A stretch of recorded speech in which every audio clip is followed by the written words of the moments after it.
Hello everybody, welcome back to the channel. In today's video, we're going to be continuing reading throughout the entire Action Bible. So let's go ahead and continue Solomon's great story.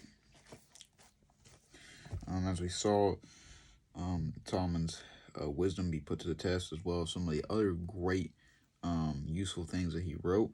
But today we're going to be reading called Solomon's Temple. Now this is based on 1 Kings chapter 5 through 9, as well as 2 Chronicles chapter 2 through 8. The people are happy. Israel is at peace. Solomon has established good relationships with many neighboring countries. Rulers of the countries David had conquered pay tribute money to Solomon's treasury. So begins the golden age of Israel. To launch his first great building project, Solomon sends a messenger to his father's old friend, King Hiram of Tyre. King Solomon sends his greetings and asks if you will send him your re-owned cedar and cypress trees for lumber so that he could build a temple to God in Jerusalem. You remember, God promised David that his son would build a great temple for him. The great temple and home of God, because the Ark of the Covenant had been sitting in a tent. It still sits in a tent. So he wants to build a great, glorious, beautiful temple in honor of God where the Ark of the Covenant can rest. Blessed be the Lord for giving my friend David such a wise son. Tell your king I will give him what he asked for in exchange for wheat and oil, which our country needs. The two kings make a deal. Soon men by thousands are working in the forests of Lebanon, cutting cedar trees for Solomon's temple.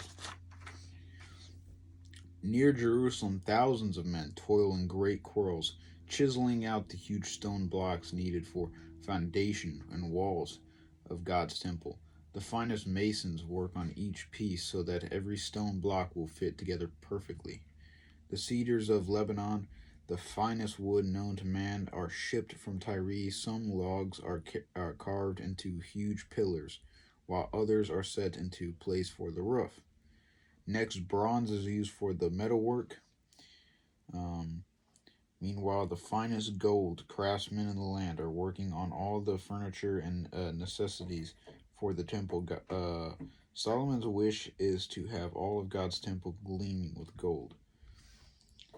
And after 7 long years, now they built this large, huge, it's got the finest wood, perfect, gold and bronze and stone, the perfectly shaped stone, and just beautiful and a perfect palace. And it took them 7 years to build because obviously this is, many years ago they didn't have the equipment we have. But if you look at this, this is a large, for people who didn't really have equipment to build something like that, especially standing as tall as it is it's just incredible. And obviously shows God was with them. But the magnificent temple of God is completed. Men, women, and children from all corners of Israel crowd into Jerusalem to watch the priests carry the sacred ark into the temple. Inside, in the Holy of Holies, a dark, windowless, heavily curtained room, the ark is carefully placed beneath the protecting wings of two 15-foot cherubim. But then before all the people in Israel, Solomon kneels in prayer. Before any of the other people. Their king, the wisest man, kneels before God and prays, Lord, there is no God like you. Forgive and guide your people the way you guided Moses, who brought us out of slavery in Egypt.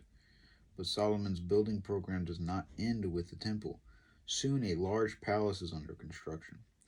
I mean to make Jerusalem the most beautiful city in the world. Solomon, it will be the beautiful cedar and bronze and gold. And riches keep pouring in from many countries. Ships from Arabia and Africa bring rare, precious gifts, because of their, friendship as well as, their honor towards Solomon. Through God, they begin to ship him, basically presents and gifts, and just more and more of the fine riches. Peacocks and ivory, what are they good for? When you're as rich as Solomon, things don't have to be useful.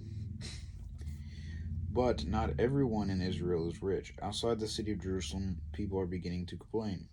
There, that's my share of the grain for King Solomon's horses. Horses, between feeding the king's foreign wives and his servants and his horses, there is not much left for the poor people like us. But Solomon has even more expansion in mind.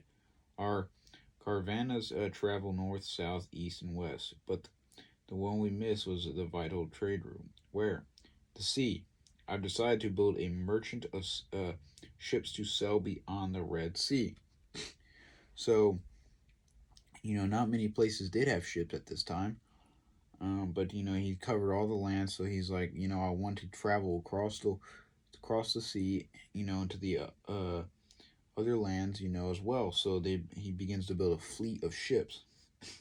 The fleet is built. Its ships bring treasures into Jerusalem and carry away with them stories of the city's beauty and the ruler's wisdom. The stories reach far and wide, even to distant lands and Arabian Peninsula. But now we'll get to the next story. So as we can see how God has blessed him, he told Solomon that he would bless him because he asked for the wisdom. He didn't ask for riches or anything like that. He would bless him with riches. He blessed him with the wisdom, as we've seen. Solomon is the wisest man there ever was. Very smart, but also now he is one of the richest men. I mean, to have some of those things he had, had to be able to build palaces and redo his entire cities as well, all in gold and bronze, and and this is only the beginning. And now he's finally fulfilled God's promise to David and built God's palace for the Ark of the Covenant to be at rest for quite some time. So we will see where this carries on, just because yes, he is the wisest, but Solomon, just as many of our other great prophets, will make mistakes, as we'll see. And some of his wives might lead him into, temptations. People often can, lead us and direct us away from God, especially when we try to be like them, because we want them to like us and we want to be funny and we, want them to have fun around us. So we try to change, but then what people do could be evil. It really can be, and it really can begin to turn you away from God, and sometimes even completely. So don't change who you are, not for a different crowd. The one you want to please is the one that sits on the throne.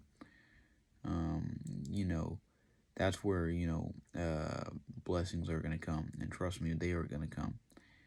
God loves us very much, and he may not always bless you, with the kingdom and great riches, here, but in heaven there are greater things, more beauty than we could ever possibly imagine, even here on earth.